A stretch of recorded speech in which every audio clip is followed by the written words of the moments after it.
Do not panic over coronavirus. President Buhari appeals to Nigerians.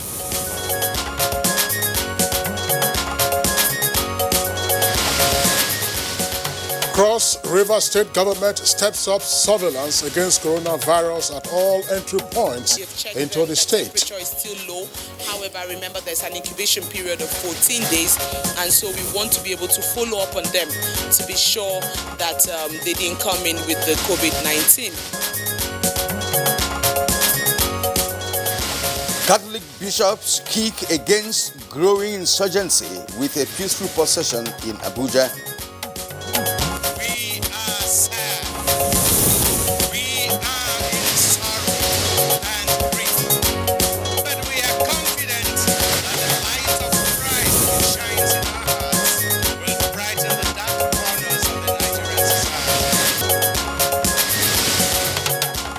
On Good Morning Nigeria today, we shall discuss coronavirus in Nigeria plus abolition of estimated electricity billing.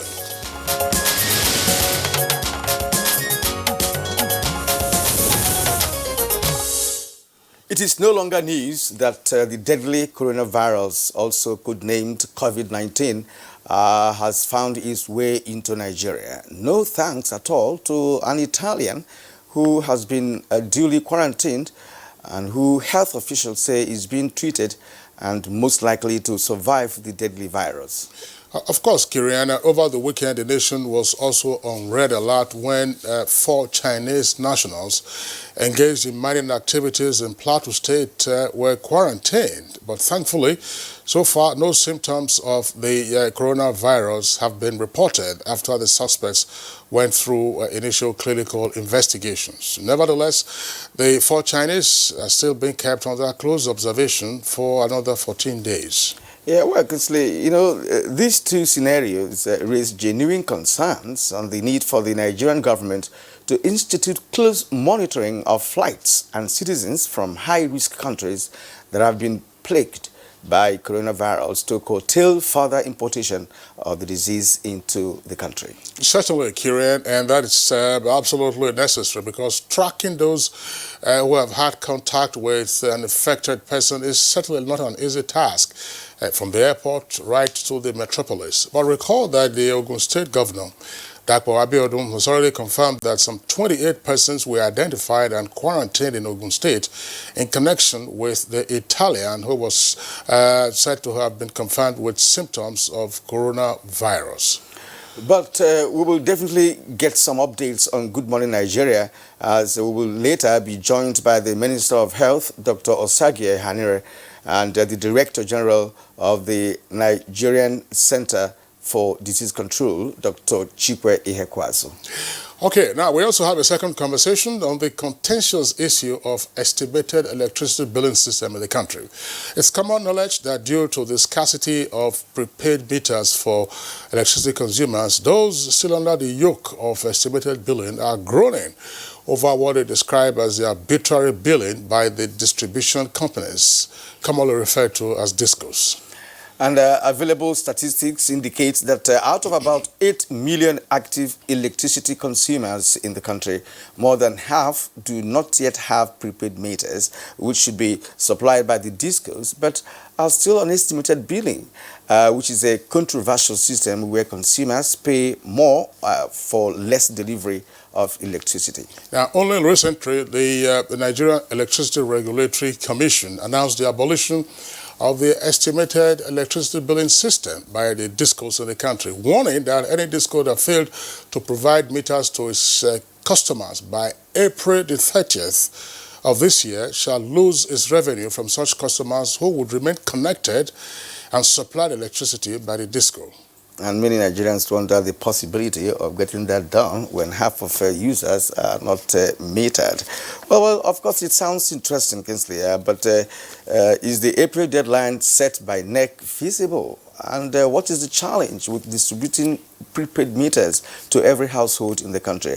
These and more questions will engage our guests for our second conversation on Good Morning Nigeria today. It's good to have you join us on this beautiful Monday morning after what may be regarded as the first rain, which was recorded in parts of Abuja yesterday, bringing some respite from the scorching heat. My name is Nigerian. And I'm Kingsley Osadolo. I join my colleague Kirian to also welcome you to the program, reaching you as always live on the network service of the Nigerian Television Authority. We are reaching you from our Abuja headquarters studios, and indeed, of course, Kirian, we hope our viewers had a pleasant weekend.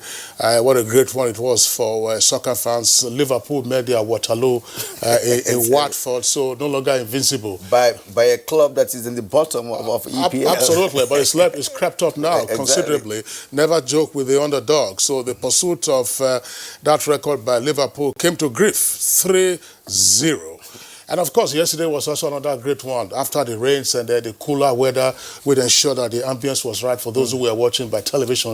You saw Real Madrid rise up above their usual challengers, Barcelona, 2-0. They did, but it was a classical display, of football. If you ask me, it could have gone either way. It could have gone either way. I agree with you. I agree with you, Kirian. No question about that. It could have gone either way, but of course, it was Real Madrid's night, 2-0. Yeah. They are now back again to the top of the league table. All right, so we have our regular complimentary segments, including newspaper review, business, and if we have some more time, we'll take sports. But we'll begin right away with the highlights of the morning news, and our colleague, Habiba Oladipo, will do the delivery. Good morning, Habiba. Good morning, Kingsley, and good morning, Karian. Good morning, Nigeria. Here is the morning news. President Muhammadu Buhari has noted with sadness the recent confirmation of a case of COVID-19 infection in Lagos, Nigeria.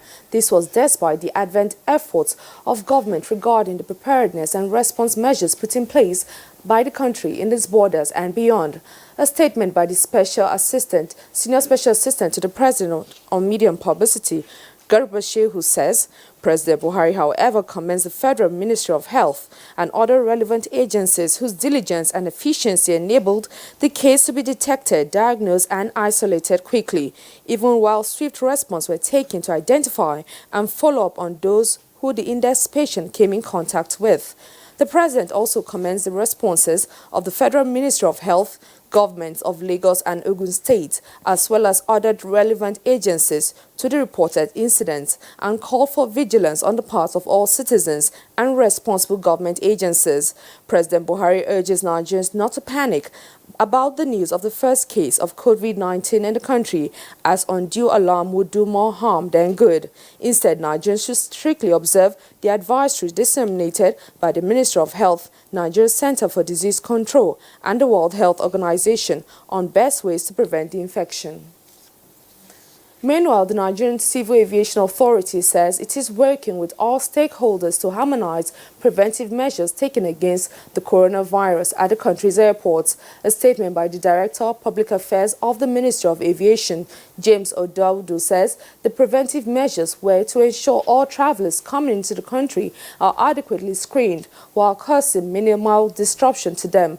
He confirmed that NCAA had ensured that all measures adopted by the Nigerian airports were in accordance with ICAO standards and recommended practices and the World Health Organization regulations. Travelers returning from countries experiencing community transmission of COVID-19 are advised to present themselves to the Port Health Services on arrival at point of entry at international airports. And to check the spread of coronavirus disease in Nigeria, the Cross River State government is not leaving anything to chance with the enforcement of regular screening of passengers at the airports, seaports, and other entry points into the states.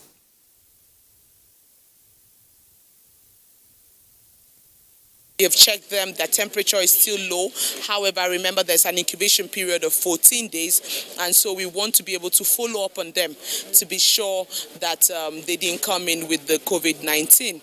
Surveillance notification officers were trained by the World Health Organizations on how best they can manage samples and manage suspected cases and deliver them to the isolation center. Still on preventive measures against COVID-19, the chairman, main organizing committee for the National Sports Festival and permanent secretary, Ministry of Youth and Sports Development, Gabriel Aduda, has allayed fears that the 20th edition of the National Sports Festival will be postponed because of coronavirus disease.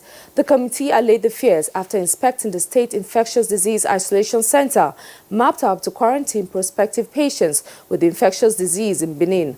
The State Deputy Governor, Philip Shuaibu, took the mock on the tour of the facility.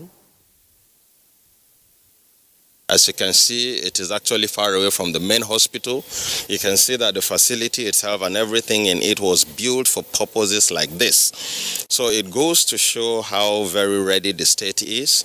And then we from the Federal Ministry of Youth and Sports are extremely excited that all these measures have been taken into cognizance. You have to put all mechanisms in place to make sure that their safety is guaranteed, not only for security, also for their health. In a related development, the Minister of Environment, Dr. Mohammed Mahmoud Abubakar, has flagged off a comprehensive environmental response to check possible outbreaks of Lassa fever and other emergency health challenges in the country. Suleiman Abdullahi Rugachikum reports that the initiative was flagged off in Rigasa, Kaduna State.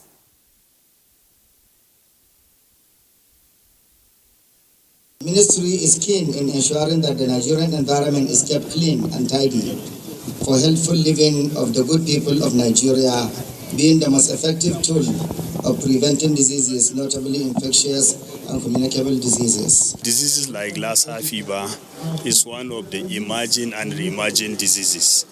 For that purpose, it requires environmental health solution. And away from health matters, Catholic bishops have staged a peaceful walk in Abuja against insurgency, banditry and kidnapping in Nigeria. The peaceful procession began from the National Christian Center through several streets in the nation's capital. We also call for the arrest and prosecution of those behind these senseless killings that sow the dangerous seeds of hate and distrust among the various segments of the Nigerian society.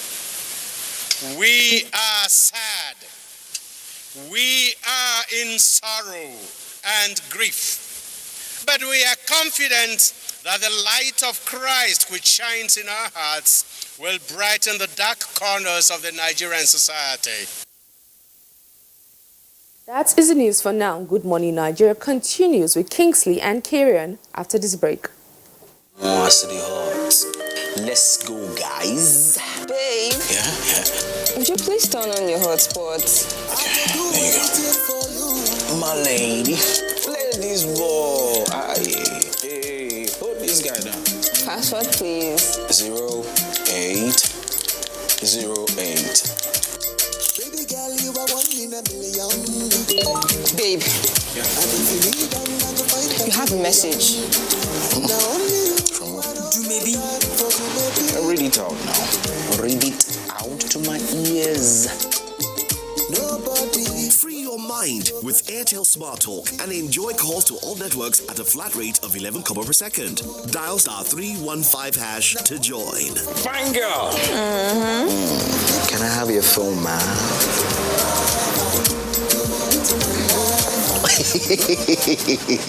Airtel, the smartphone network.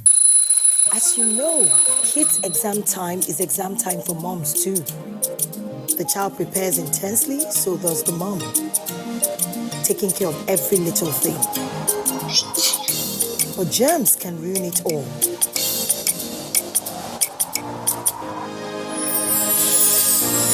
What if he falls ill on his exam day? Every single day is important for kids. That's why they need Dettol soap. It protects from up to 100 illness-causing germs.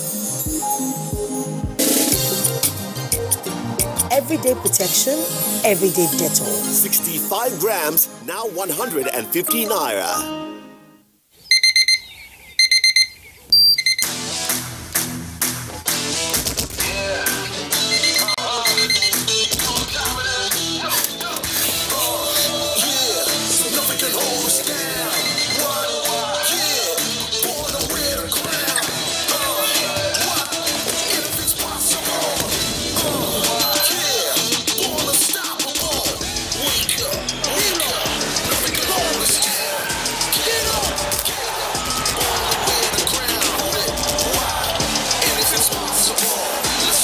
Good day. Every day. Every day.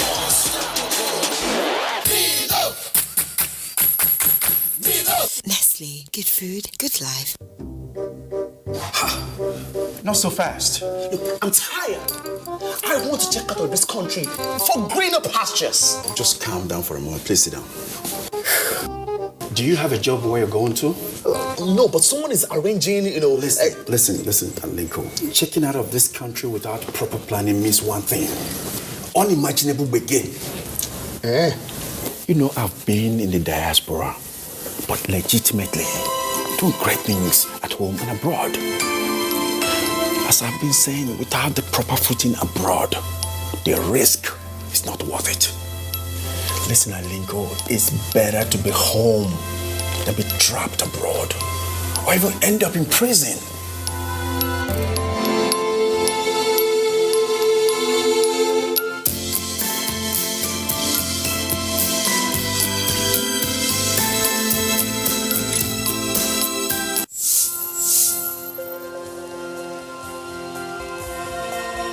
My name's Mr.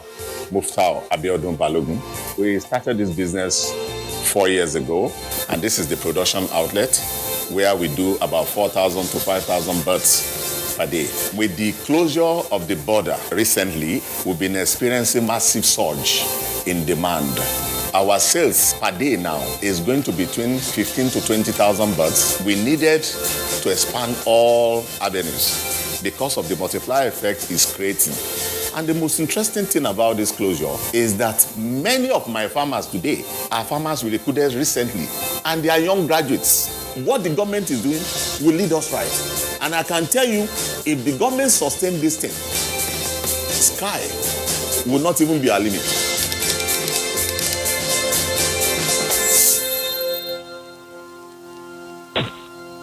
When I was a little girl, I loved spending time with Mum and Grandma cleaning the house. I was so excited to sing in the choir. And your shirts are always so white. I knew what Mum's secret was. Today, I'm a modern woman that still trusts the secrets passed down to me. It's Jik, of course. The original trusted bleach, which can be used all around your house for amazing results. Shh, it's our little secret. It's no secret. It's Jik's best ever extra whitening power. Just Jik it. Well, we thank you for your company and Good Morning Nigeria today. Next is Business News with Kunle Adeye. With the global oil price shrouded in uncertainty for the past 6 years, the federal government has been looking inwards to diversify the economy. Different sectors of the economy have been receiving attention from the federal government, while agriculture has been pinpointed as a good remedy in the diversification drive. The use of data in agriculture has therefore been suggested. An agriculturist, Professor Olumakende, said the current trend in agricultural practices globally is data-based. It's the backbone of any agricultural information, because and that's what most of the African countries, let me say generally, because I've been in Ghana and other places, we lack most of that other thing. Very important in the fact that it keeps you running. It's a planning mechanism. So there's no way you can plan for agriculture that you won't need data about rainfall, rain pattern, drought pattern, data of frequency of fruiting, data of agricultural commodity arrival time, data of gestation period, before you even talk about data of human beings. He also enjoined subnational governments to replicate the federal government's commitments to developing the agricultural value chain. With Business News, I'm Kunle Adeye. Many thanks, Kunle Adeye, for the business package. Next is a newspaper review.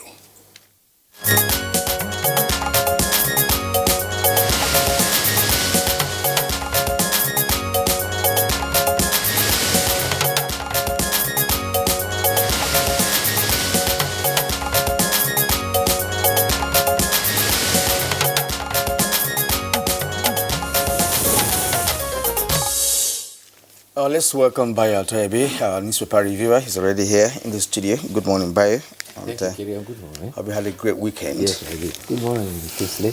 Right, the rains are here. Not quite. Not quite. Remember, honestly, not quite. Not quite. Yes. Because if you recall, at the last count, when NIMET made some comments about the kind of wind that is on, and if the wind that's coming from different parts of the world, clash, that could be rain. Right, but that does not mean that actually rain has arrived. Set on rainy season. No, not yet. Yeah. Well, at least there was a drizzle yesterday. Yes. And the wind we are talking about is the southwest trade winds and northeast trade winds and south the westerlies. Yeah. Once they crash, therefore, on that corridor, they will. All right. There used to be some weather forecasts, many years ago in Southern Africa. I never understood it.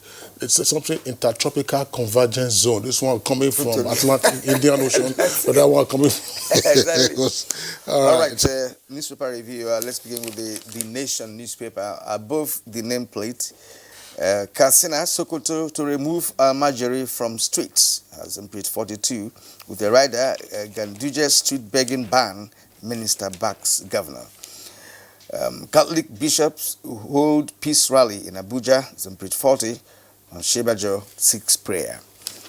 And below the nameplate, we have no regret seeking Supreme Court review of Bayelsa judgment, says Olanipegu, it's on page 11. Probe begins into 35 billion naira defense contract. And of course, the lead story this morning on The Nation, coronavirus, more than 100 Nigerians met with Italian. There are 4 riders to that. Buhari, don't panic. 43 quarantined in Plateau. Baby, dog, get virus as new case rise. Benue opens center. Now, at the bottom of the Nation, why police should own combat helicopters by DIG is on page 41. Fire raises Freedom Radio. That's on page 5. All right, Kirian, let's take a look at the Blueprint newspaper. Blueprint, there's an earpiece there beside the name flag. It says, outside oil sector, ICT growth still disappointing. And that's according to a report with details on page 33. Below that, at page 5 in more detail, Ogun restricts traditional worshippers from daylight rites. And also there, a 70-year-old woman-led hunter group neutralizes 40 bandits in Niger and recovers weapons. Now, this is a claim by a local hunters group led by a 70-year-old female spiritualist. It's said to have neutralized 40 bandits in Zuguruma, Mashegu local government area of Niger State. SEC vows to curb Ponzi scheme, that's page 34. And as Supreme Court rules on Zamfara and Imo, Olanipekun says, I'll open up on Bayelsa. And you have 3 riders there. Confusion rocks APC and PDP. Zamfara, an effort in futility. That's according to an APC chieftain. We won't back down on Imo, opposition party insists. And below the photograph on the front page there, how I was offered $35 million to drop ASCOM bid. That's attributed to Jaja. And COVID-19, 43 test negative in Plateau, 39 quarantined in Ogun. Now, Almajiri, that's the kicker. Sokoto to adopt Indonesian Pondok. That's according to Tambuwal. Details on page 15. Don't reopen borders now. Varsity Dawn tells federal government. We won't accept foreign education for repentant terrorists. That's attributed to Serap with details at page 9. Bayo. Yeah. Well, the talk of the nation is the COVID virus, and the latest report is that the condition of the Italian index case tested positive last Thursday evening has improved. The Commissioner for Health in Lagos State, Akin Abayomi, says that the patients have been moved to a new facility where he is isolated and comfortable. His condition is said to have improved, and he's being monitored continually. He has not developed any new symptoms, and they say as soon as negative screening is recorded, he will still be kept for another 2 or 3 days for repeated tests to ensure that there is no more virus concentration in his saliva. Then he will become non-contaminant. He will then be, of course, released. Meanwhile, the people that have come in contact with the index person, those, from the point of view of the airline, the hotel, and also the factory he visited, have all been followed up. And that is what the nation is totaling up to 100 persons. Meanwhile, the factory where he went to in Ewekuru has identified 39 persons who have now been isolated and are also closely being monitored. In Plateau, 3 Chinese residents who arrived via Ethiopian airline on Thursday have also been isolated and they are being monitored. Presently, they are in a facility at Jos University Teaching Hospital where their condition is being critically monitored. The index case was confirmed at about 10 p.m. last Thursday. And since then, not only Nigeria, that same day, that same Thursday, Azerbaijan, Lithuania, Belarus, and New Zealand also confirmed their first cases, bringing the total of nations around the world that have had instances of coronavirus to 28. Meanwhile, President Muhammadu Buhari has also made pronouncement on coronavirus. The president has enjoined Nigerians not to panic, but rather to be vigilant over the identified case. He enjoined Nigerians not to panic, but unite and put all initiatives together to cooperate with the health authorities.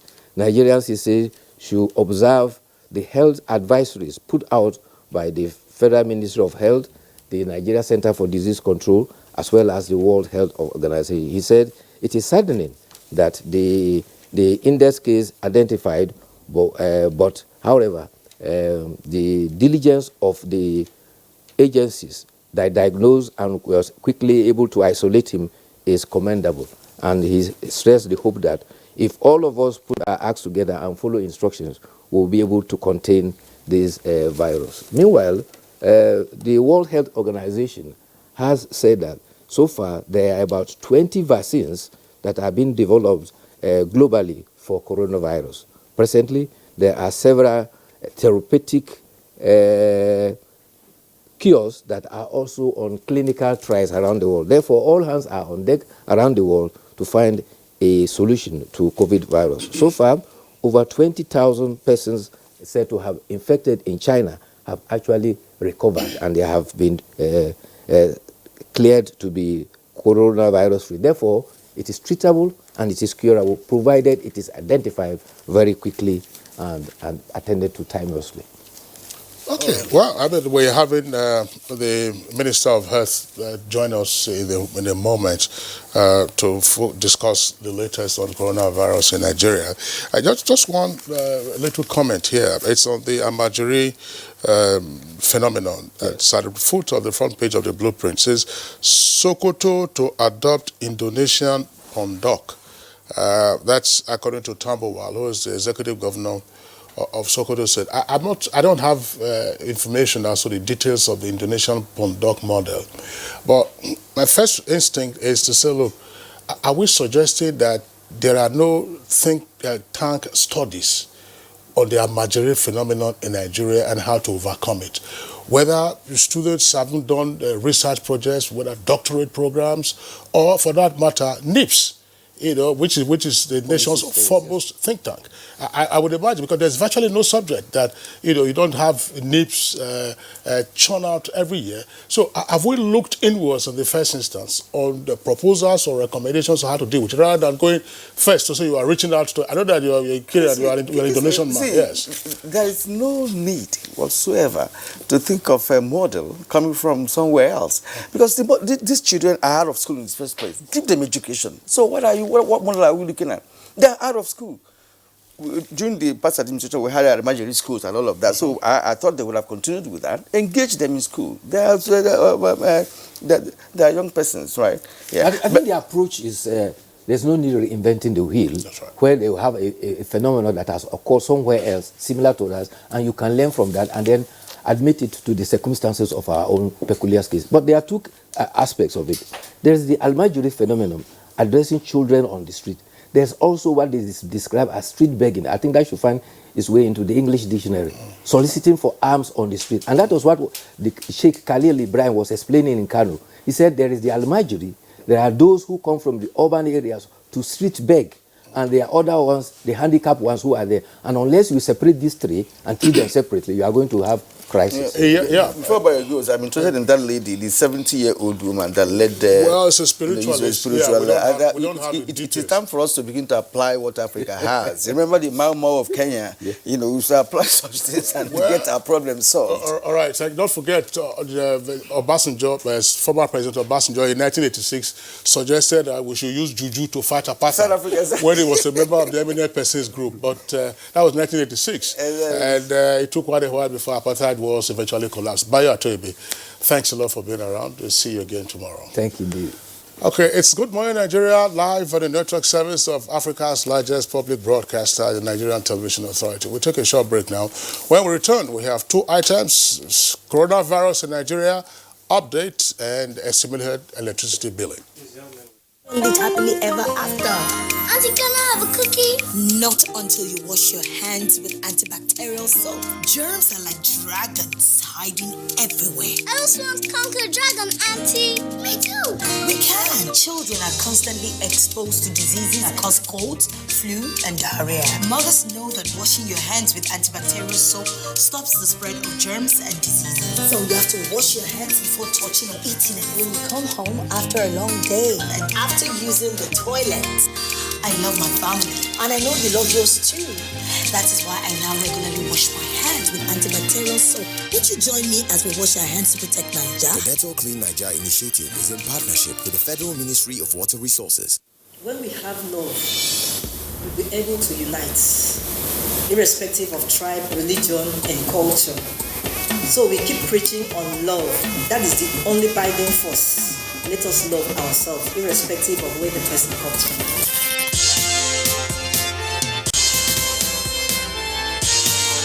You are about to witness the commencement of the most stimulating and compelling contest on television. This contest is only for the strong, the intelligent, and the talented. Get ready for the Unity Talent reality TV show. Coming soon.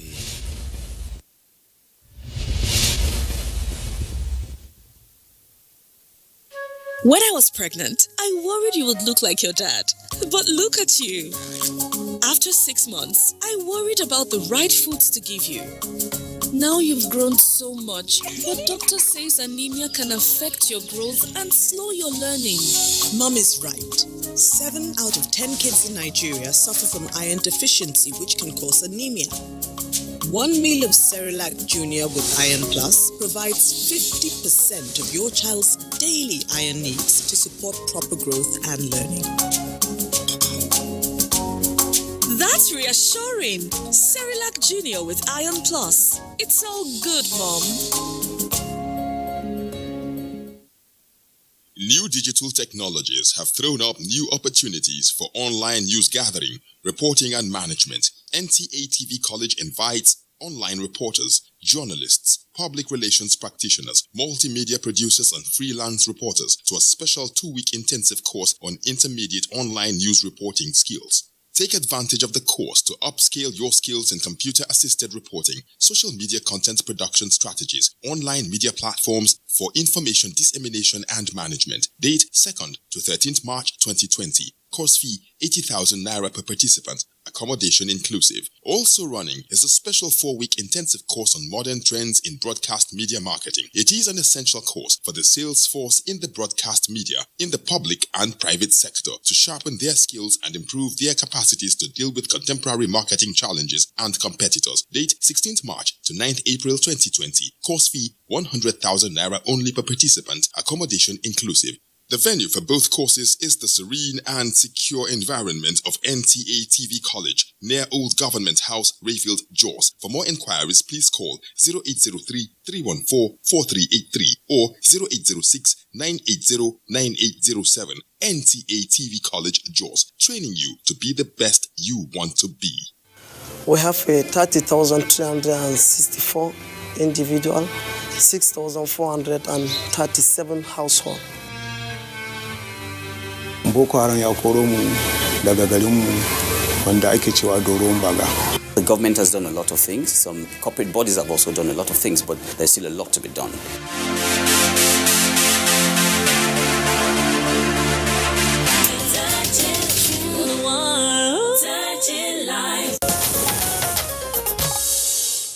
We thank you for staying with us. The first leg of our conversation this morning is on coronavirus in Nigeria. We're now being joined by the Honorable Minister of Health, Dr. Osagie Hanire. Honorable Minister, you're welcome to Good Morning Nigeria. Thank you. Good morning. And we're hoping to get our connections right to establish a link with one of our guests via Skype. He's the Director General of the Nigerian Center for Disease Control, Dr. Chikwe Ihekwa. As soon as we're through with that, we'll be linking him up. Kinsley. All right, Kieran, thank you very much. So let's begin with the Honorable Minister of Health. Of course, you addressed a press conference late last week, giving the nation an update on the coronavirus in the country. So, 3 days later, what is the latest? Well, the situation is virtually unchanged with regard to the number of cases we have in the country. We have one case that is under management at the Infectious Disease Hospital in Lagos. His condition is stable, and we have continued to learn lessons from how that came about, and are continuing to look at our first line of defense, which is the port health services at the airports, which are the point of entry. And with regard to the contacts that the index case had, there are reports as to what happened at the Lafarge cement factory in Ogun State. How many persons are currently in quarantine and therefore under observation? You have an idea, and what are the reports emanating from the quarantine facility? Well, there are 19 people in Lagos and 39 in Ogun under observation, under quarantine, and there is not been any report of any discovery so far. So we have continued to try and track the passengers who were on the aircraft, about 150 or 156, to find their addresses and be able to know their conditions as at now. But Honorable Minister, one would have thought that at the point in time when the Italian man brought in this disease, that we ought to have made frantic efforts, to establish link with those who were with him in the flight that have brought him in, because he must have had some handshakes and, felicitations with some Nigerians in that flight. Now you're saying that efforts is being made to track them. How much of this effort has been put in place? Well, very intensively. We're working with the NCDC, the government of Ogun State, and the government of Lagos State. But the man came in like a normal passenger, and the flight arrived like a normal flight. So it was not at that point known that he was carrying anything or any disease, so no precautions were taken. It was a perfectly routine situation. And we are working with benefit of hindsight, looking back and trying to track down all what must have happened at the time. So if you want to handle any one flight and go back on it and find out who was on board and who sat where and who was in contact with the index case, it takes a bit of intensivity, and that is what is going on at the moment. They have gone very far and they have done very well in trying to track those people down. There are certain regulations that you follow by international agreement, and that is that you look at generally those who are 2 seats in front and 2 seats behind. But we're looking at all the passengers, including having sent a message to the airline to observe the crew that came with the aircraft. But you do all of this with the benefit of hindsight. Okay, well, there were reports at the weekend with respect to some Chinese nationals in Plateau State who have also been put under observation. What do you know at this time with regard to the condition of those Chinese? What we know is that the Chinese were minors or are minors who, for some reason, didn't look well and were put in quarantine, which I think is a routine process. And then you take samples and send the samples in for testing. We have tested about 13 or 14 so far in the entire country. Only that one Italian gentleman has been positive. All the others have been negative. But I must at this time also advise that we do not profile anybody. We do not stigmatize anyone. The incubation period is 14 days. So anybody who's been in this country for the past 1 month does not fit the case definition. So you can't pick up people because they are one ethnic group or the other and put them to test. So they have to have been here, arrived here within the last 14 days. Let us say 3 weeks if you want to stretch it. Anybody has been here beyond that, then they don't fit the case definition. As for the 3 gentlemen, we don't have a result yet. And but we had 2 others who came into Lagos a day or 2 ago who were also tested and they are negative.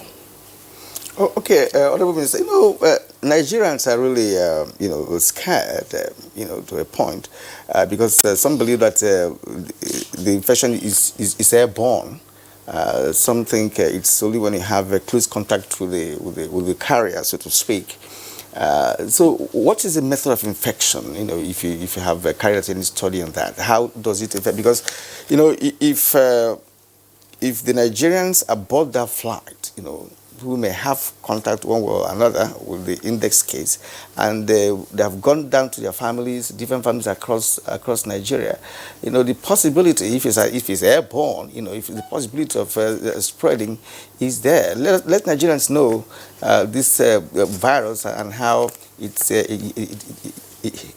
passed on from one individual to another. Yes, it's an infection that is passed on very rapidly and very easily. And that is why it's spreading so quickly around different countries.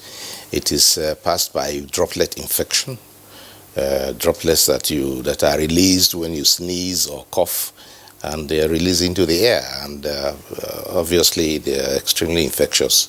And once you breathe that in or you make contact with it in your mucosa, then it enters the system and begins to multiply. And the symptoms of disease begin to show. That is why some countries now discourage gathering of crowds, because if you have a large number of people in one place and someone is coughing or sneezing or has any kind of release like that, then you have the possibility of these droplets, micro droplets, not visible to the eye, flying around and infecting people. So countries have cancel sporting activities and concerts and public events or gatherings. One country has banned gathering of more than 5,000 people. So different measures that countries are taking to protect their citizens. All right, thank you very much, Honorable Minister of Health, Dr. Usage Hanere. Earlier, my colleague Kirian did indicate that we'll be joined in the course of this conversation by the Director General of the Nigeria Center for Disease Control. There you see him on the right side of the split screen, Dr. Chikwe Ihekweazu. Dr. Ihekweazu, pleasure to have you join us on this program. The Honorable Minister has given us an update, with regard to the index case and the suspects of the coronavirus. Do you have any additional information in terms of what you may have picked up or your men may have picked up on the field? So, thank you. Good morning, Kingsley, and good morning, Nigerians. I think the Honorable Minister has given a very good picture. He's shown incredible leadership for this response and really driven us forward to do the difficult work that we're doing across the country. I think the important thing to say is that there's a whole global community working on this at the moment. Several countries are doing similar things that we are. And, the work that we have done in Nigeria actually demonstrates some of the expertise that we've built up over the past few years. And we have the people that know how to do this because we've dealt with quite a number of outbreaks in the past.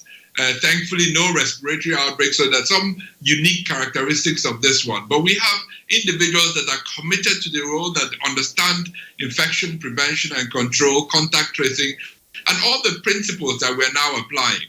And so really this has been a worthwhile investment by the country. But I think the key thing to say, Kingsley, is, listen, this is a virus. We're going to do our absolute best, like we're doing at the moment, to control this. But it's spread to so many countries around the world, and we always have to keep educating Nigerians on the role that all of us have to play across society around hand hygiene, around social distancing, and just making sure that we're all playing our part in the control of this outbreak and preventing subsequent cases from coming in and subsequent cases from getting infected from this particular individual. It's a whole of society response required. All right, we are still with you. Let's go to the treatment of this virus. Is there any generic similarities between SARS and MERS and coronavirus? I ask this question, because it appears that the initial treatment for coronavirus was based on the kinetic and the biology of these two, SARS and MERS, as I mentioned. Now, let's talk about how this can be taken care of medically in Nigeria. In terms of infection, of course, we know it's here in Nigeria, and the next thing is treatment. What's your take? Thanks a lot for that. Both the new coronavirus belongs to the same family of viruses that MERS and SARS belong to. They're all called coronaviruses. But key thing to remember, this is a new virus. So it's not MERS, it's not SARS. It has its own characteristics. Every day we're learning about this virus, about how it's transmitted, about how many severe cases it causes. So the first thing is there's an intensive learning of the virus. Now,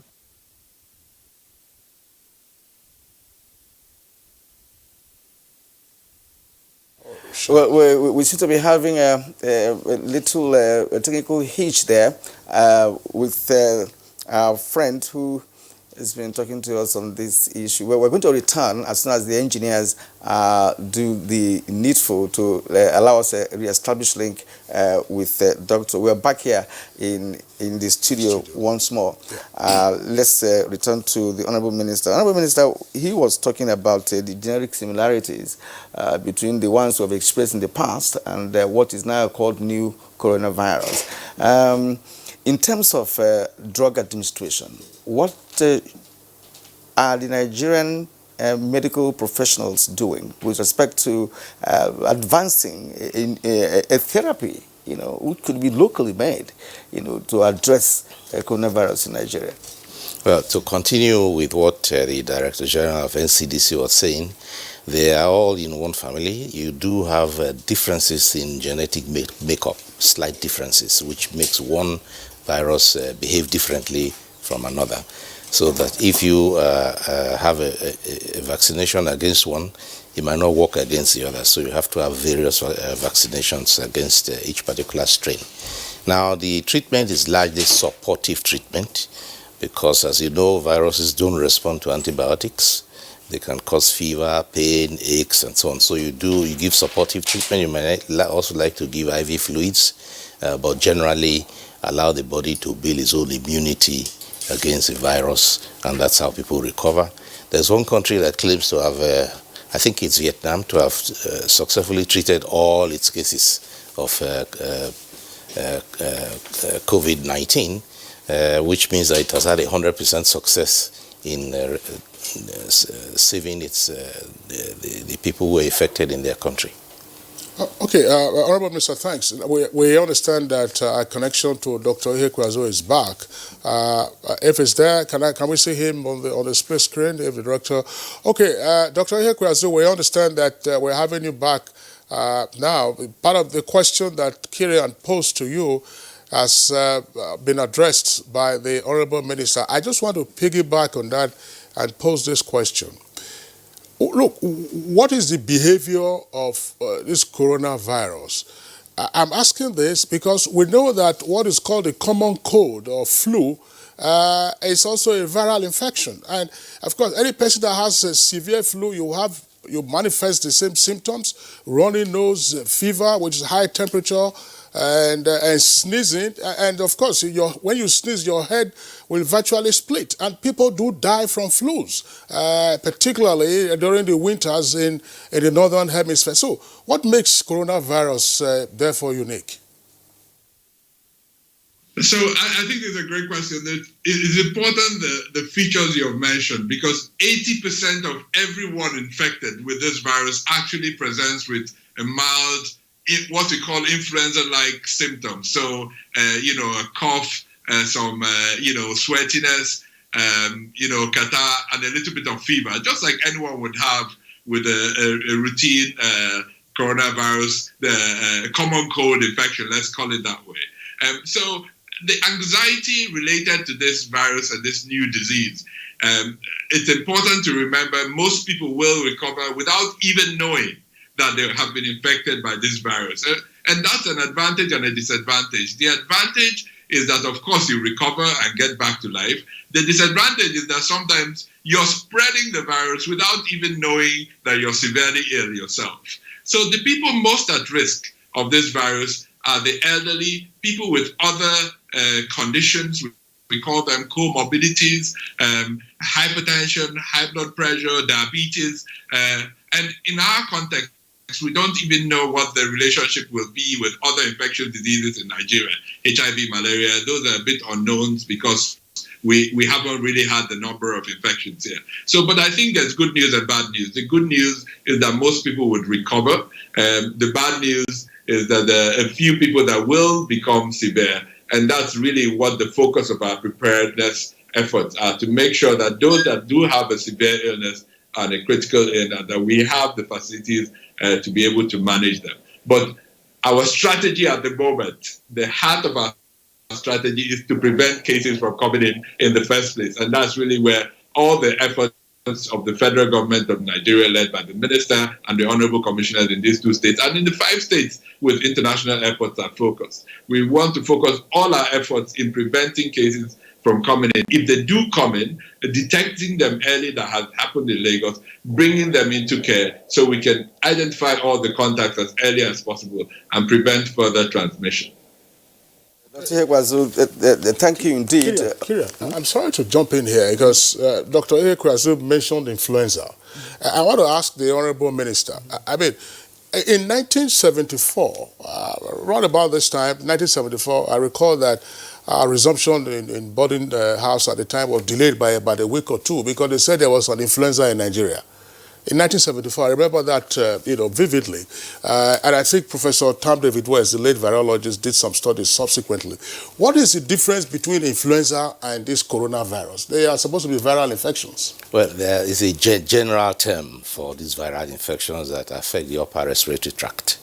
And you can have cough, headache, fever, sneezing, and runny nose. You can have symptoms like that. Sometimes it can degenerate to difficulty in breathing if it goes down to the lungs, and you can have pneumonia, and so it can vary, but the classical thing is that it affects the respiratory tract, and they are viral generally, so just term them all influenza. Now the cause can be a variety of viruses which differ from each other in genetic makeup. And but nowadays you have a genetic sequencing, a genome sequencing that will allow scientists to identify exactly what strain it is. All right, Honorable Minister, globally, there is a broad spectrum investigational antiviral for this treatment, and some pharmaceutical companies and other science-inclined establishments across the globe are working hard, to see how they can come up with a therapy to treat coronavirus. Does Nigeria have any link with all those such organizations across the globe, perhaps via WHO, to see how we can collaborate with other nations who are already experiencing coronavirus? Well, you must remember that Nigeria has only one case of coronavirus. We have one case now. We assume that only one strain has entered the country, so we do not have the experience and the exposure. Secondly, you must also remember that this is a novel, that is to say, by all standards, it's also new to other scientists. So in countries where it has been very widely spread, like China, they are obviously working frantically. Scientists are working frantically They have, as I said just now, shared the genetic makeup of this virus, and they are definitely working on producing vaccines that will neutralize the virus, and they developed also a treatment protocol which they shared with us, which we also gave to our treatment centers. So as far as the research on coronavirus is concerned, we are studying it. The Nigerian Institute for Medical Research is also very much interested and looking at what they can learn from it and what can contribute to the body of knowledge about it. Yeah, sorry, Chris, I have to ask this question actually, because yes, we have just one case, but don't forget that we're still having business transactions with Chinese. People are flying in and out of China to Nigeria and Nigeria to China, as the case may be, and that I'm not trying to wish Nigeria bad as to have more of the cases, but it's a global thing that's going on, and the possibility of having a second case is there. So I ask that question because we have to get prepared, because even in the US, in Israel, even countries that have not had their first case are already working. The scientists are already working towards this, see how they can, because some scientists would like to be, look, I am the person that discovered the the drug that's dealing with. So it's like if we have our own local pharmacists or scientists, working on this, they could luckily come up with something that could, of course, show the world that Nigeria is a place to be when it comes to science. Yes, that's why I said just now the Nigerian Institute of Medical Research in Lagos is interested, and they have been conducting some investigations around it. But you have to have the virus bank, you have to have a biobank that provides the material you are going to research with. And I'm not sure we have that biobank yet. Probably from the patient we have now, we might have a biobank for it. But generally, research is something that's driven by all countries who are interested. And as far as transmission is concerned, we must not make the mistake of focusing too much on China or on one country only, because this index case that came now didn't come from China.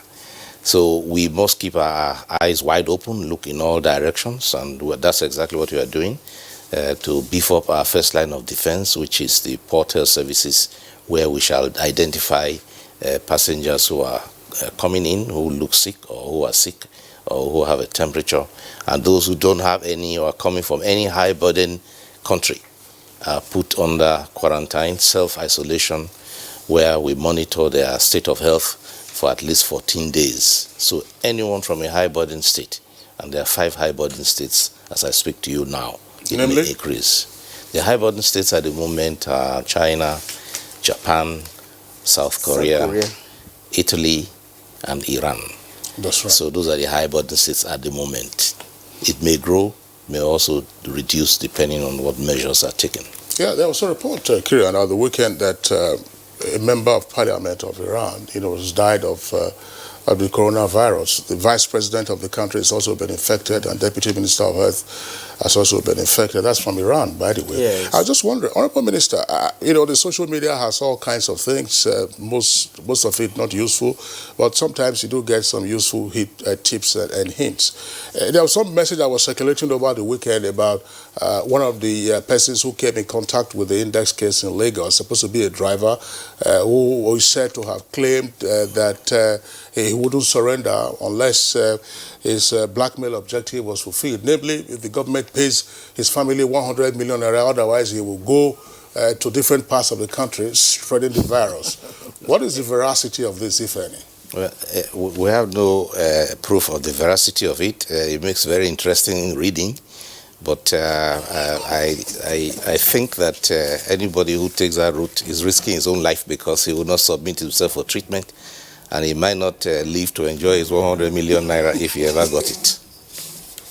All right. The guy later released a video saying that it's not the one. No, yeah, there was some misleading photograph or erroneous photograph that was published. It was just a message to say, look, this is a point of blackmail, it's going to go around. But Honorable Minister, thanks a lot for the clarification. And much essentially the warning that, look, if you don't submit yourself to quarantine and treatment, the gentleman may or lady may not live to enjoy the 100 million. Exactly, yes. exactly. Right, Before we return to I think we have some tweets here. That's and, right. Because this is a human angle issue, and many people are interested in that. Let's start with the first one. Comrade Alhaji Ngala, coronavirus is a deadly disease, and our airports are well equipped to check people coming on plane. What about our borders?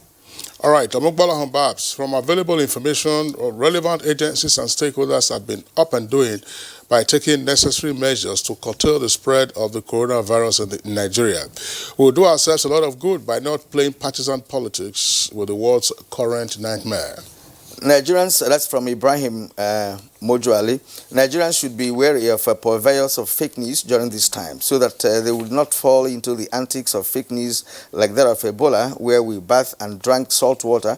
We should understand to recognize and practices preventive. Right. I think this very aspect is good because I read, not necessarily read, somebody sent an audio, via the internet. Said he lives in France, and that some French scientists and Chinese scientists, they came together and discovered that the chloroquine, it can be used for this. And he was asking people to send that around for people to see. But I was asking if there was anything like that they have other platforms, through which they can reach out to, to the world that this has broken as a treatment for coronavirus. Yeah, Kieran, you're very right. I mean, we've seen that message circulate again on the social media. People have to be careful. As Ibrahim Modu Aji indicates here, the case of Ebola, which we had in 2014, and Good Morning Nigeria was just starting at the time, we had experts in there. Professor Nasidi was then the Director General of the Nigeria Center for Disease Control, and other information managers who came out to begin warning members of the public against taking their bath with salt water or drinking salt water, because that was a sure route, to death rather than from Ebola virus itself. So the same thing with chloroquine. Chloroquine that normally was a treatment for malaria, and you can't take chloroquine on your own and say that everything will be okay. At what time did the French and the Chinese researchers come together when there's a great deal of panic around the world?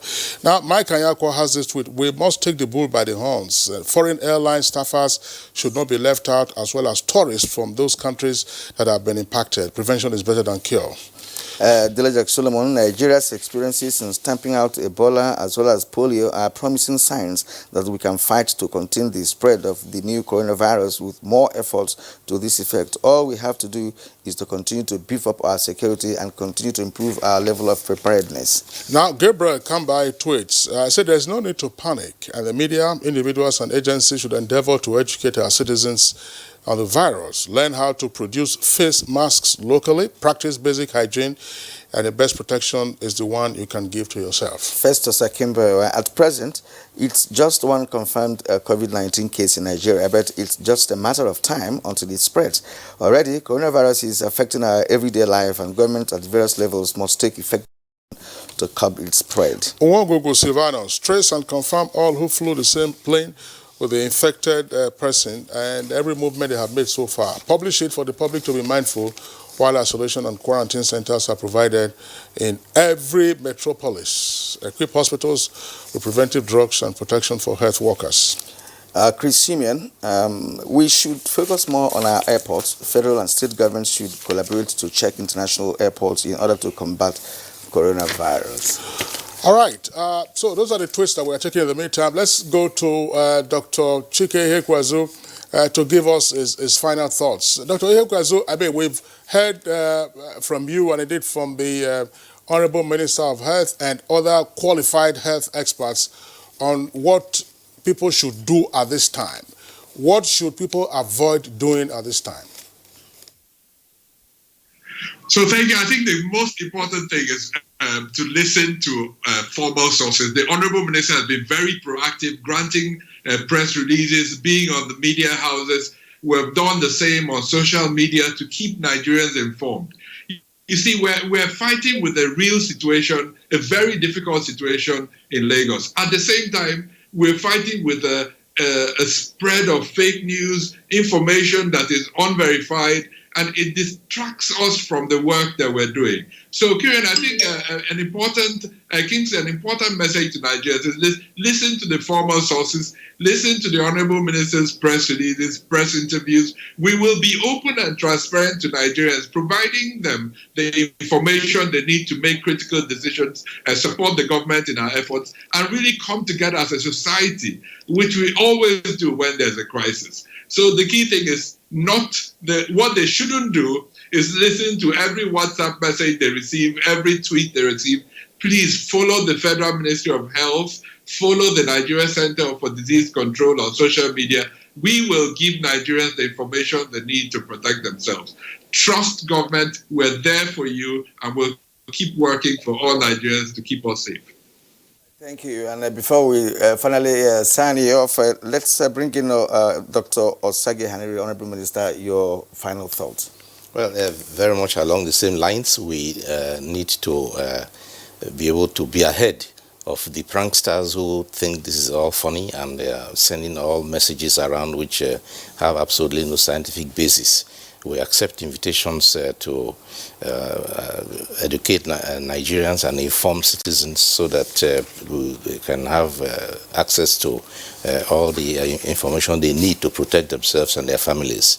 To go back to the question of the borders, the risk assessment shows that the most putative way of disease entering this country is by air.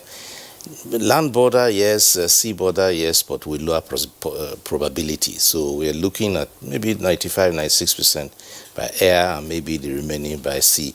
But we're not taking our eyes off the ball there. And I would like to urge Nigerians also again not to indulge in medication that has no scientific basis, whether it's chloroquine or whatever it is. They have no scientific basis at all. We listen to the World Health Organization.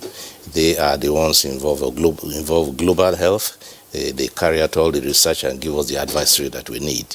And we also now disseminate the news that will solve the problems that we have in this country. All right. Thank you very much, Honorable Minister and Kieran. Just before we sign off our two guests, just to indicate, we understand there's some artificial scarcity of face masks and hand sanitizers. If you are the one holding that, just be careful, because if people don't have access to it and they don't contract the virus, so you also will be affected. Spread it out. Let people have access to it. Let everyone, be safe and healthy under the current circumstances. There's no point you keeping this in your cupboard and not make it available. To make big money. To make big money. That money, I hope you'll be in a position to enjoy it, assuming the virus does spread. So get it out. Let people have the sanitizer. Let them have the face mask if they need it. Don't hold it. On that note, we'd like to thank our two guests who've been with us via Skype, Director General, NCDC. As the Center for Disease Control, Dr. Chike Hekwazo, always a delight having you on Good Morning Nigeria. And here with us in the studios, our pleasure also to have hosted the Honorable Minister of Health, Dr. Osage Hanere. Thank you very much, Honorable Minister. Thank you. And best wishes under the current circumstances. Thank you. We continue. Okay. It's Good Morning Nigeria, live on the network service of the NTA. We'll take a short break now. When we return, topic number 2, estimated electricity billing. What next? Wake up, nothing can hold us down. Get up, born to wear the crown. Breakfast your day, every day. Nestle, good food, good life. No perfect family may be under threat by germs. Germs can cause infectious diseases like diarrhea, typhoid, and flu. These infectious diseases are amongst the biggest killers of adults and children. In Nigeria, tens of thousands of children under the age of 5 have died due to diarrhea caused by germs. These illness-causing germs are everywhere. Dirty surfaces, on cuts and wounds, on your clothes, in unclean bathing water. To protect your family from germs, use the power of Dettol's 1 capful. For surface cleaning, for first aid, for your laundry, in your bathing water, and to protect your family from up to 100 illness-causing germs. Introducing Dettol with aloe vera. Soothing aloe vera, the power of Dettol, which is soft on skin and hard on germs. Be Dettol Sure. My name is Balaunti. I'm the Managing Director of Petroleum Product Marketing Company, a subsidiary of NNPC. There are significant price discrepancy between Nigeria and its neighbors across Africa. There's a discrepancy of between 150 to 250 naira. That creates an incentive for arbitrage, whereby smuggling triumphed by taking petroleum product across the neighbors so that it can be sold at higher price. While the smugglers are making the money, Nigeria is paying for it. And that payment is distorting everything that we do in terms of planning, in terms of our ability to fund, and thereby taking money that is meant for development. The introduction of this Operation White will have a reduction of close to 6 million liters on daily basis, which if you take an average of 150, translate to a saving of over 1 billion naira every day. That is the benefit of Operation White, and we have started seeing the great benefit.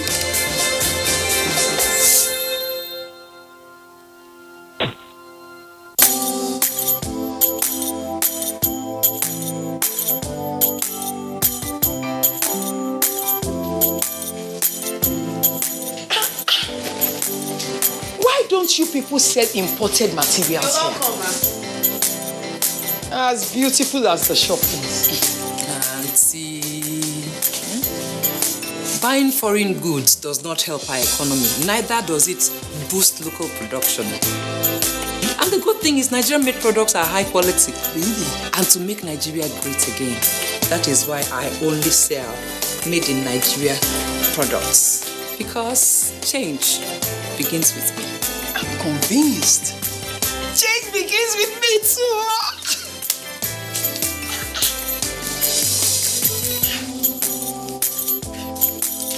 Change begins with me.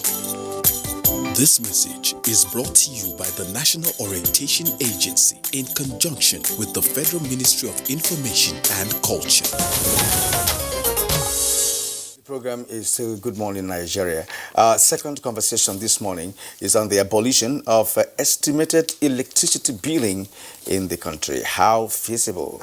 But first, let's take this background report by Kunle Adeye.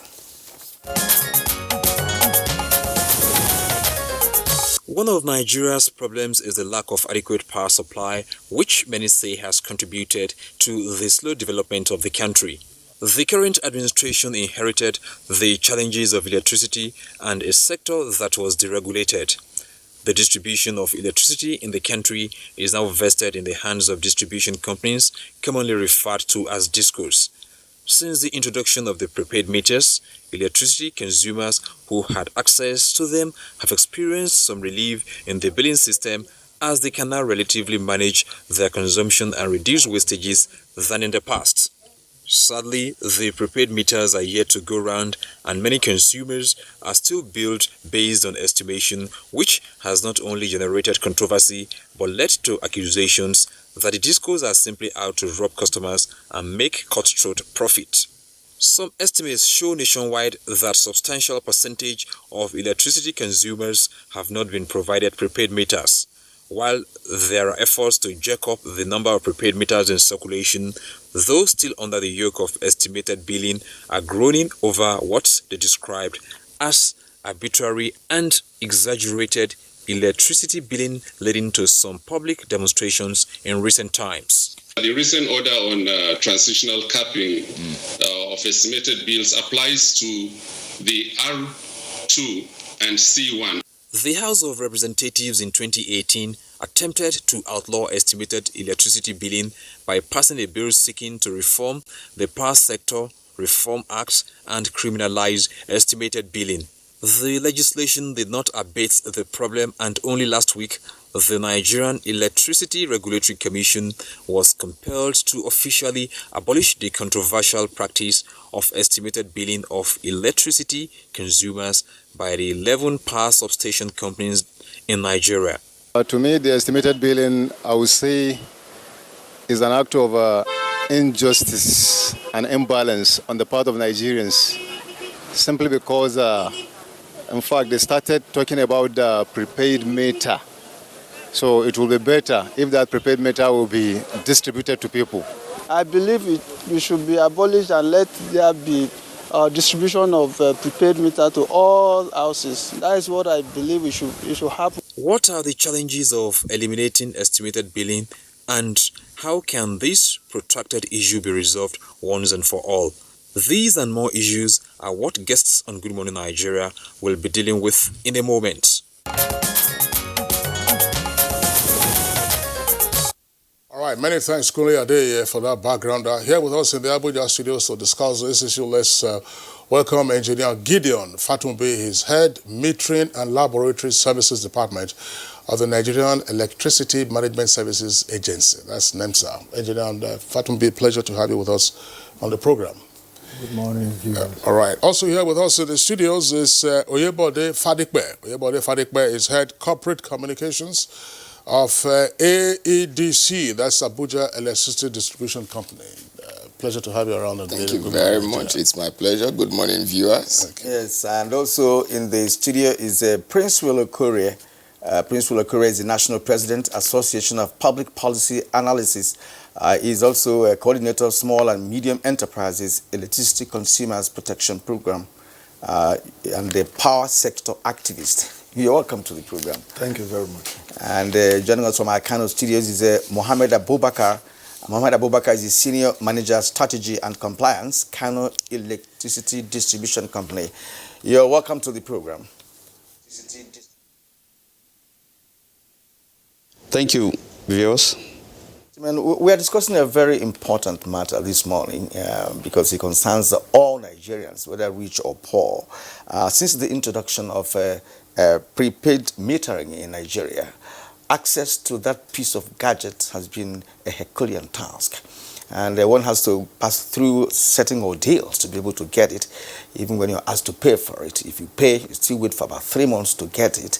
And of course, these girls seem not to be in a hurry, to provide these gadgets for reasons. And these are some of the reasons we would like to know today. But let me begin with you as an activist. What was your reaction when you heard about the abolition of estimated billing? I wasn't excited at all, because the whole problem borders around enforcement. Ab initio, we had estimated billing methodology in the Act, Electric Power Sector Reform Act 2005. Was it implemented? Was it enforced? We have Section 80 of the Electric Power Sector Reform Act, performance standards. Most of the standards that NEC, take for instance, to go to the transformer, supplying electricity in a particular area, check, move the losses, share the bill, give those that are. In most cases, the discos never went to the transformer energy that has gone to a place. That regulation should be fair to both on the part. In terms, is there consumer education? How has the consumers been educated to understand their rights in the sector? You will never hear NEC discuss Section 80, 81, and 82 of Electric Power Sector Reform Act that deals with consumer protection. And where you see a large number of consumers ignorant of the provisions of the Act that protects them, you don't expect much. So if you look at it again, they are talking about tariff. They want to ban estimated billing, but they are now approving tariff increase. How was the tariff increase done? There's another partiality there. The MITO regulation said that you will fix tariff based on available megawatts, available capacity. The available capacity generated by the GENCOs today is about 7,000 megawatts. But the distribution companies take about 3,000 megawatts out. Now, the tariff that has been increased is based on the ones taken out, that is 3,000, which will make the bill to be paid to go higher. Why not base it on what MITO regulation said? MITO regulation said it has to be based on available capacity. 7,000 megawatts is the available capacity. Where you now ignore using 7,000 megawatts to check tariff, and you are using 3,000 megawatts, you are shortchanging the consumers. So I have, me and my organization and those that believe in consumer protection, we are not excited. What we are looking at is, what is the structure for monitoring and enforcement? If you have pronounced that you have banned estimated billing, in the states, what structure do you have to really monitor it? There's no consumer enumeration, and there's no structure in the states or local governments. BPE is said to be representing federal government.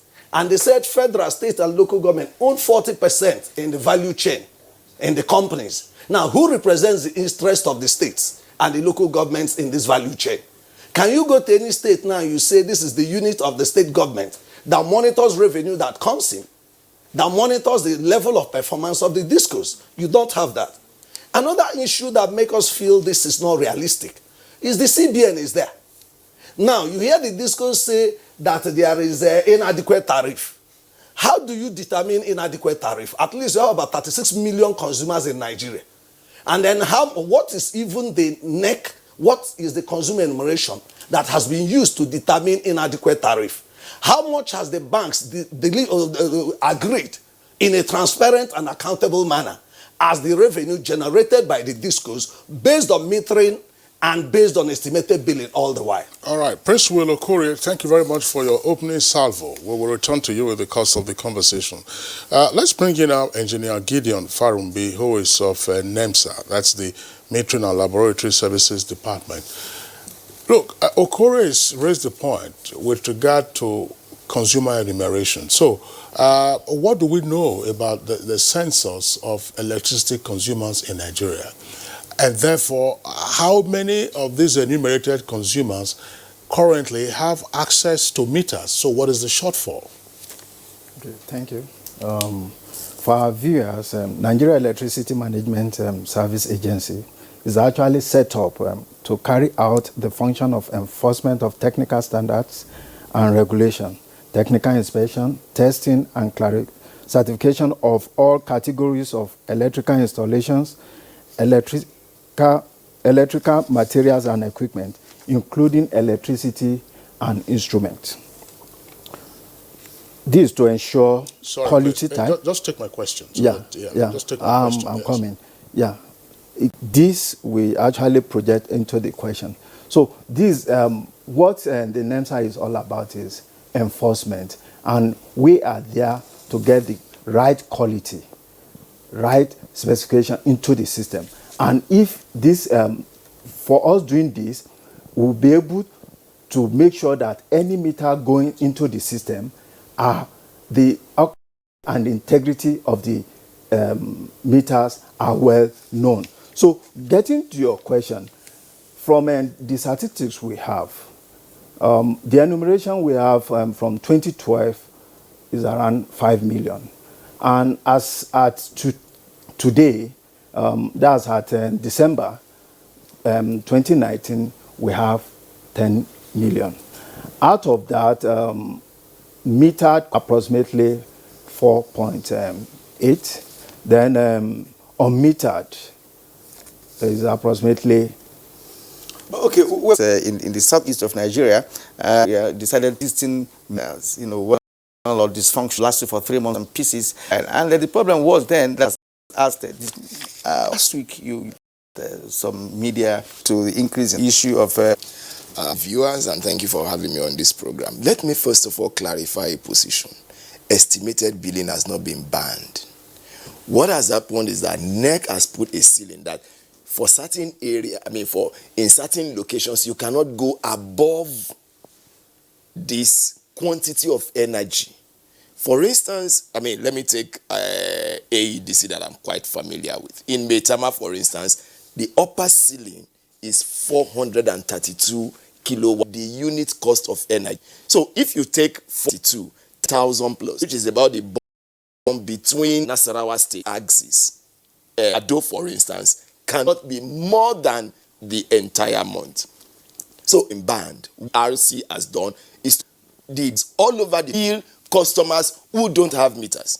1. 2, it is not even all categories of customers that are affected. It's just 2 classes of customers. Those you regard as R2 and those you regard as C1. R2 are residential customers. C1 are single phase and 3-phase commercial customers. So those are the classes of people. There is another class of customers that NERC says we must meter by the end of April, 30th April, which are customers who are maximum demand customers. Why did they say so? Before now, NEC had ordered that we must meter all these classes of customers.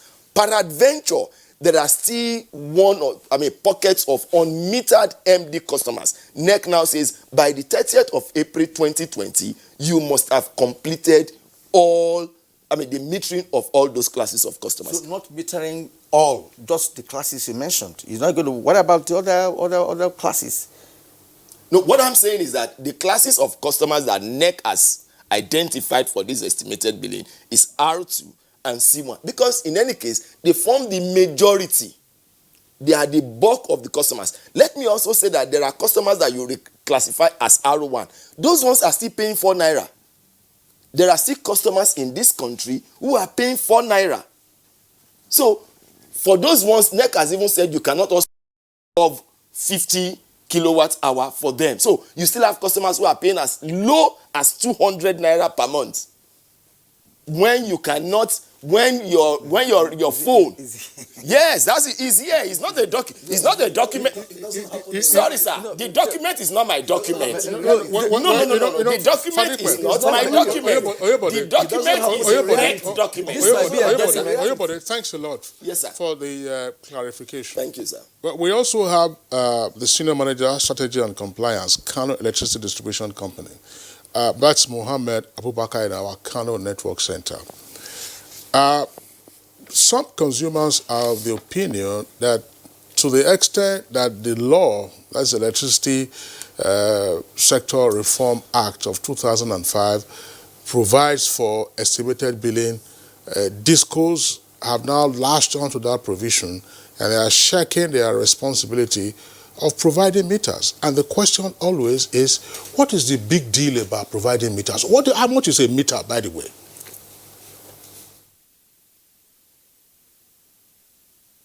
Thank you. I want to appreciate Oyebode for the clarification. One of the major problems we are facing in the industry is that of knowledge gap. There is serious evidence of knowledge gap in the industry. In NESI, that's Nigerian Electricity Supply Industry, there is a guiding principle, which is the MITO, Multi-Year Tariff Order. It is like the holy guide for the industry. It determines all the revenue and the cost of the industry as well as the resultant tariff, end-user tariff.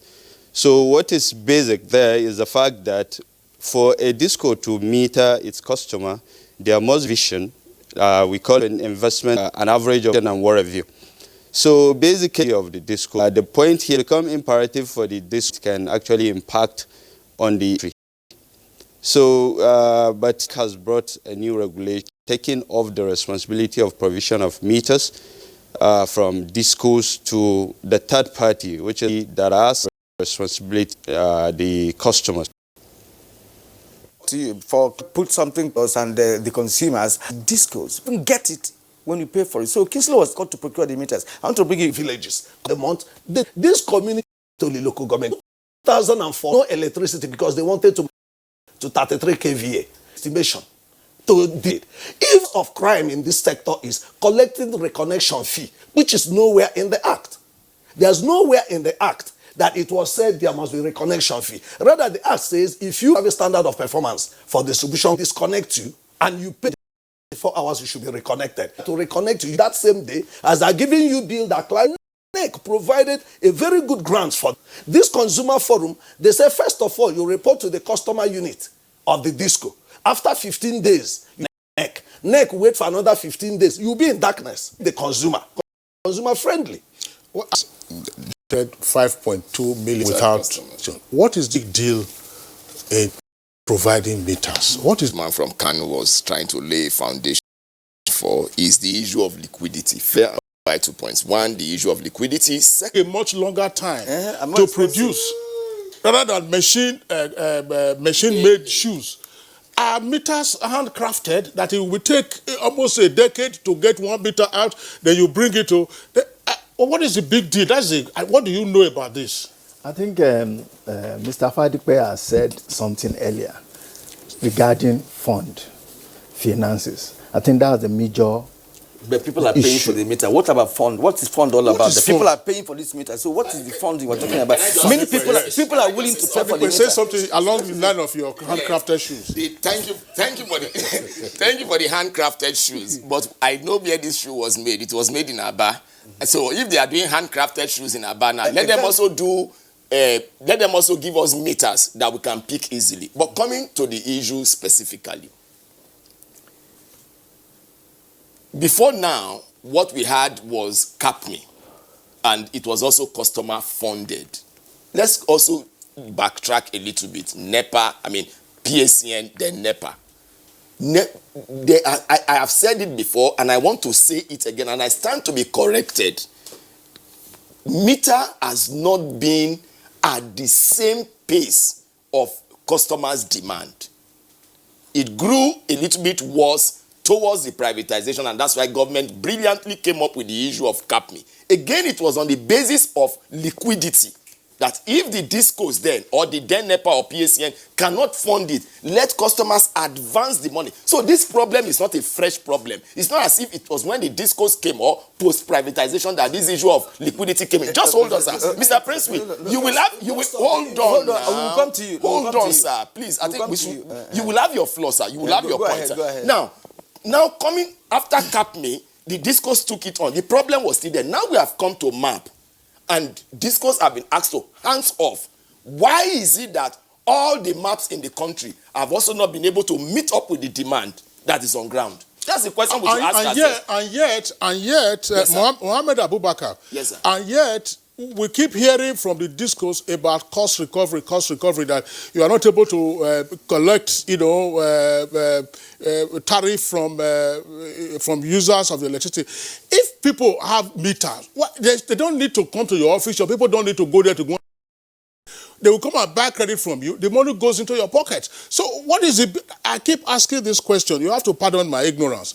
What is the big deal? 5.2 million. How much is the cost of 1 meter? Is it up to 100,000? And must you flood the market in 1 month? Can you not be doing it phase by phase? You are talking about cost recovery, but people don't have meters. So how would they pay you? How would they buy credit? It's like, hold on a second. My question is to Mohammed in Abuja. It's like, have you heard any GSM company complain about cost recovery? If you don't have airtime on your phone, you go and buy. If you don't buy, you won't have access. What is the problem? You see, is industry with power sector, is that ability, but if you, so is the situation is different.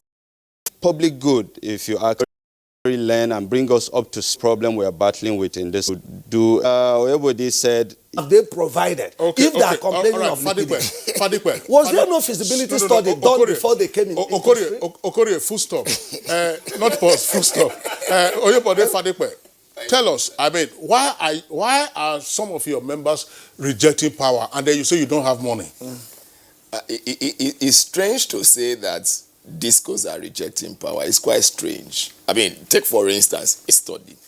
About 2 weeks ago, I did a small research.